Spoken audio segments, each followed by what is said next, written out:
अस्सलाम वालेकुम। आज एक और नया बयान लेकर आए हैं साकिर नूरी साहब का, जिसमें कि उन्होंने बताया कि इस अमल के बारे में 500 मरतबा अमल करने से क्या होता है। तो आप लोग इस बयान को पूरा ज़रूर सुने, वीडियो को लाइक और शेयर ज़रूर कीजिएगा। बहुत ही प्यारा सा ये बयान है मौलाना साकिर नूरी साहब का। तो आप लोग इस बयान को ज़रूर सुने। मैं 2-4 दिन से वीडियो नहीं डाल पा रहा हूँ, टाइम नहीं मिल पा रहा है, तो आज मैं एक और नया बयान लेकर आए हैं साकिर नूरी साहब का। तो आप लोग मेरे चैनल को सब्सक्राइब कर लीजिएगा और आप लोग अच्छे होंगे, मुझे उम्मीद है। तो चलिए चलते हैं, बयान को सुनाते हैं। बहुत ही प्यारा सा ये बयान है साकिर नूरी साहब का। पूरा बयान ज़रूर सुनिएगा। आखिर में फिर आप लोगों को मिलेंगे। अस्सलाम वालेकुम। चलिए बयान को सुनते हैं। अब आइए समझें, क़ज़ाए मुबरम आप समझ लिए, ये वो चीज है जिसका फैसला अल्लाह ने अटल फरमा दिया है, वो टलने वाला नहीं किसी खासाने बारगाह की दुआ से। अब क़ज़ाए मुअल्लक़ महज़, इसको समझें, ये क्या तकदीर है।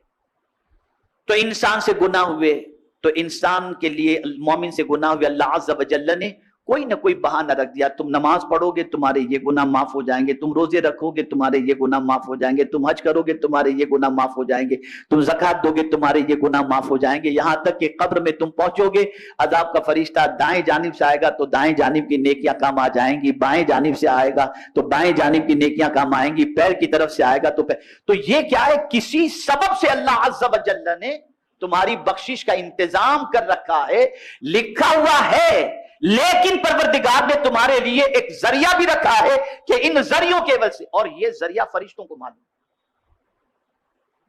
ये जरिया फरिश्तों को मालूम है कि परवरदिगार इस अमल से इस बंदे के इस गुनाह को माफ फरमाएगा। तो ये एक क़ज़ाए जो है वो महज जो है, ये क़ज़ा, ये एक तकदीर है। अब तीसरी किस्म आप समझे, क़ज़ा शबीब मुबरम। मुबरम तो नहीं है लेकिन शबीब मुबरम, अल्लाह ने लिखा नहीं है, अल्लाह ने लिखा नहीं है, लेकिन उसके इल्म में यह बात है कि मेरा बंदा ये करेगा ना। फरिश्तों को भी नहीं मालूम, इस क़ज़ा के बारे में फरिश्तों को भी नहीं मालूम, और अल्लाह ने लिखा भी नहीं है। लेकिन मेरे प्यारे आका सल्लल्लाहु ताला अलैहि वसल्लम के प्यारे दीवानों, अल्लाह के इल्म में है ये बात कि मेरा बंदा ये करेगा ना तो इसकी जिंदगी बढ़ा दूंगा, इसकी रोजी बढ़ा दूंगा। तो अब बंदा, ये जो हदीस शरीफ में है ना, रिश्तेदारों से अच्छा सुलूक करो, अल्लाह तुम्हारी उम्र में और माल में बरकत अता फरमाएगा। तो ये मेरा मौला जानता है कि मेरा बंदा ये करेगा तो मैं इसे ये अता कर दूंगा। अब यहां जो गलती सबसे बड़ी होती है वो ये है कि आदमी तकदीर का बहाना बनाकर सब करने से रुक जाता है। यह नहीं होना चाहिए। और ऐसी दलील मैं आपके सामने लाऊंगा कि इंशाअल्लाह अज़ीम उस दलील को सुनने के बाद आपका ईमान भी पुख्ता होगा और आप तकदीर का बहाना बनाना भी छोड़ देंगे। बहुत सारे औराद वज़ाइफ और अमाल ऐसे बताए गए जो मुख्तलिफ प्रॉब्लम के सॉल्यूशन हैं।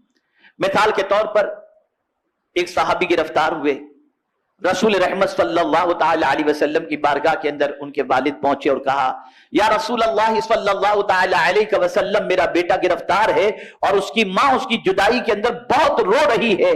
या रसूल अल्लाह सल्लल्लाहु ताला अलैहि वसल्लम, इसके सिलसिले में करम की नजर फरमाएं और कुछ बताएं कि क्या करना चाहिए। तो आका करीम सल्लल्लाहु अलैहि वसल्लम ने फरमाया, इत्तक़िल्लाह वस्बिर। रसूल आजम सल्लल्लाहु अलैहि वसल्लम ने फरमाया, अल्लाह ताला से डरो, सब्र का दामन मजबूती से पकड़ो। और फिर हुजूर सल्लल्लाहु अलैहि वसल्लम फरमाते हैं, मैं तुझे और तेरी बीवी को हुक्म देता हूं कि तुम कसरत से ला हौला वला कुव्वत इल्ला बिल्लाह पढ़ो। इरशाद नबवी सुनकर वो सहाबी अपने घर लौट आए और अपनी बीवी को सारा माजरा आकर बताया। वो नेक बख्त बीवी कहने लगी, हुजूर सल्लल्लाहु अलैहि वसल्लम ने जिस चीज का हमें हुक्म दिया वो बहुत ही उम्दा है। फिर उन दोनों मियां बीवी ने बकसरत विर्द शुरू कर दिया। चुनाचे उसकी बरकत से दुश्मन उनके बेटे की तरफ से गाफिल हो गए और वो उनकी गफलत से फायदा उठाकर वहां से निकल गए और अल्लाह ने रिहाई अता फरमाई। सबब था ला हौला वला कुव्वत इल्ला बिल्लाह। और ये बहुत बड़ा अमल है, खुदा की कसम, इस अमल की बरकत में आपको बताऊं तो आपकी अक्ल दंग रह जाएगी। कितना पावरफुल है ये अमल, کتنا پاورفل. میں ایک حدیث شریف ایک قول آپ کے سامنے پیش کرتا ہوں. علامہ پانی پتی اپنی تفسیر مظہری میں اس آیت کے ضمن میں یعنی وَمَن يَتَّقِ اللَّهَ يَجْعَل لَّهُ مَخْرَجًا وَيَرْزُقْهُ مِنْ حَيْثُ لَا يَحْتَسِبُ وَمَن يَتَوَكَّلْ عَلَى اللَّهِ فَهُوَ حَسْبُهُ إِنَّ اللَّهَ بَالِغُ أَمْرِهِ قَدْ جَعَلَ اللَّهُ لِكُلِّ شَيْءٍ قَدْرًا.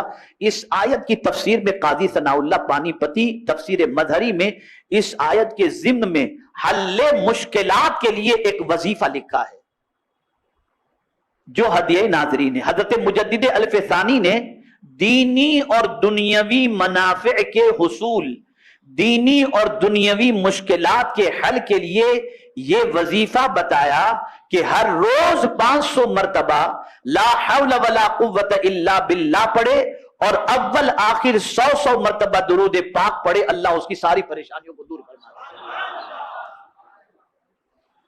اب ہمارے یہاں تعویذات کے لیے اور دیگر چیزوں کے لیے لوگ آتے ہیں تو کہتے ہیں حضرت بس کچھ کر دیجئے، اور ان سے کو یہ پڑھو. کہاں حضرت یہ بہت مشکل ہے. تو آپ سے میں ایک چیز عرض کروں کہ اس طرح سے کام نہ کریں. جنت میں جانا ہے تو کوئی پیر صاحب مرے اور آپ جنت میں نہیں جاؤ گے. جنت میں جانا ہو تو آپ کو خود کو مرنا بھی تو پڑے گا نا. آپ مریں گے نہیں تو جنت میں جائیں گے کیسے؟ اب آپ کہیں پیر صاحب مرو بھی آپ لیکن جنت میں ہم جائیں گے، یہ کیسے ہو؟ تو یہ اولیاء کرام جو اوراد و وظائف عطا کرتے ہیں اس سے مصیبتیں ٹلتی ہیں، پریشانیاں ٹلتی. اب وہ لوگ جو تقدیر کا رونا رو کر اور تقدیر پر بھروسہ کر کے چپ چاپ بیٹھ جاتے ہیں اور کہتے ہیں اب جو کچھ تقدیر میں لکھا ہے وہ ہو کر کے رہے گا، اس کے لیے ایک حدیث، اور اتنی پیاری حدیث شریف ہے کہ میں یہ سمجھتا ہوں کہ اس حدیث مبارکہ کو ذہن میں رکھ کر خدا کی قسم آقا کا سچا عشق ہوگا نا تو کوئی آدمی کبھی بیکار بیٹھے گا ہی نہیں. وہ متحرک ہو جائے گا، وہ دوڑ دھوپ کرنے والا بن جائے گا، وہ محنت و مشقت کرنے والا بن جائے گا، وہ تقدیر کا بہانہ کرنا چھوڑ دے گا. اور وہ حدیث کون سی ہے؟ اللہ اکبر اللہ اکبر. میرے آقا صلی اللہ علیہ وسلم فرماتے ہیں الکاسب حبیب اللہ. سرکار صلی اللہ علیہ وسلم فرماتے کسب کرنے والا، کام کرنے والا اللہ کا حبیب ہے، اللہ کو بہت پسند. بیکار بندہ اللہ کو پسند نہیں. ارے جب بیکار بات کرنے والا اللہ کو پسند نہیں ہے تو بیکار رہنے والا اللہ کو کہاں سے پسند ہوگا؟ اور آج کیا ہے ہماری قوم کا حال دیکھ لیجئے. بس اس پر کچھ کہنے کی ضرورت نہیں. اب سنیے یہ جو حدیث شریف ہے الکاسب حبیب اللہ، اس کے بارے میں حضرت مولانا روم رحمت اللہ تعالی علیہ فرماتے ہیں کہ اگر تو توکل کا دعویٰ کرتا ہے تو کام میں مشغول ہو جا، پہلے تخم ریزی کر پھر اللہ پر بھروسہ کر. یعنی تو اگر اللہ پر بھروسہ کرنے کی بات کرتا ہے نا تو پہلے زمین میں بیج بو دے اور پھر تو اللہ پر بھروسہ کر. اور آگے ارشاد فرماتے اس حدیث میں جو رمز ہے اس کو سن کہ کسب کرنے والا اللہ کا دوست ہے. توکل کی وجہ سے اور تقدیر پر بھروسہ کرنے کی وجہ سے انسان کو. آپ لوگوں کو یہ بیان اچھا لگا ہو تو میرے چینل کو سبسکرائب کر لیجئے گا، ویڈیو کو لائک اور شیئر ضرور کیجئے گا. بہت ہی پیارا سا یہ بیان تھا ذاکر نوری صاحب کا، جس میں کہ بتایا ہے کہ 500 مرتبہ یہ عمل کرنے سے کیا ہوتا ہے، اس کی فضیلت کیا ہے، سب اس بیان میں ذاکر نوری صاحب نے بتایا. تو آپ لوگوں کو بھی یہ بیان اچھا لگا ہوگا.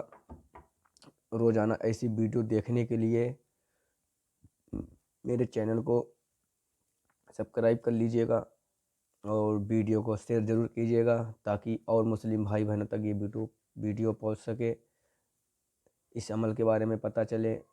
بہت ہی پیارا سا یہ عمل ہے، تو آپ لوگ بھی اس عمل کو کر کے دیکھیے انشاءاللہ. تو کل میں ایک اور نیا بیان لے کر آئیں گے. آپ لوگ نیا بیان دیکھنے کے لیے تو میرے چینل کو سبسکرائب ضرور کر لیجئے گا، ویڈیو کو لائک اور شیئر ضرور کیجئے گا.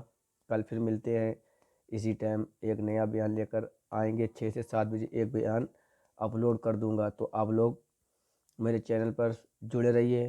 روزانہ ایک ویڈیو آپ کو میرے چینل پر ملتی رہے گی، تو آپ میرے چینل کو سبسکرائب کر لیجیے گا۔ کل پھر ملتے ہیں۔ السلام علیکم۔ آپ لوگ اپنا خیال رکھیے گا۔ خدا حافظ۔